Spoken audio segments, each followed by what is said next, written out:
Le lendemain, Antoine prend le train pour Paris. Juliette y passe quelques jours chez une amie avant de retourner à Madrid. Elle a toujours prétendu aimer l'Espagne, l'indépendance, le soleil. Antoine l'a pensée heureuse. Mais aujourd'hui, tout est flou. Dans le TGV, il regarde son reflet dans la vitre. Il a à peine dormi.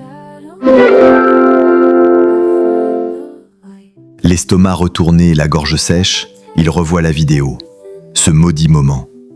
Son regard à elle, perdu dans l'objectif. Il ne comprend pas, il ne veut pas comprendre. Juliette l'attend dans un café près de Montparnasse. Elle porte un pull trop grand, ses cheveux attachés en un chignon maladroit. Elle lève les yeux, elle a honte. Il s'assoit sans dire un mot, elle non plus. Puis il murmure « C'était quand ?»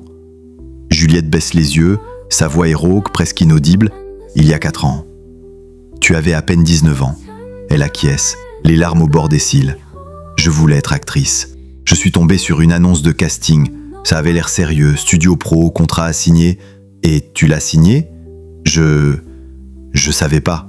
Enfin, je croyais que c'était pour un court-métrage indépendant. Il m'a dit que j'avais le profil. Il m'a mise à l'aise, il m'a rassuré. » Antoine serre les poings sous la table. Son cœur cogne. Et ensuite, il m'a filmé, sous prétexte d'un test caméra. Il m'a demandé d'improviser, de me détendre, de suivre ses indications.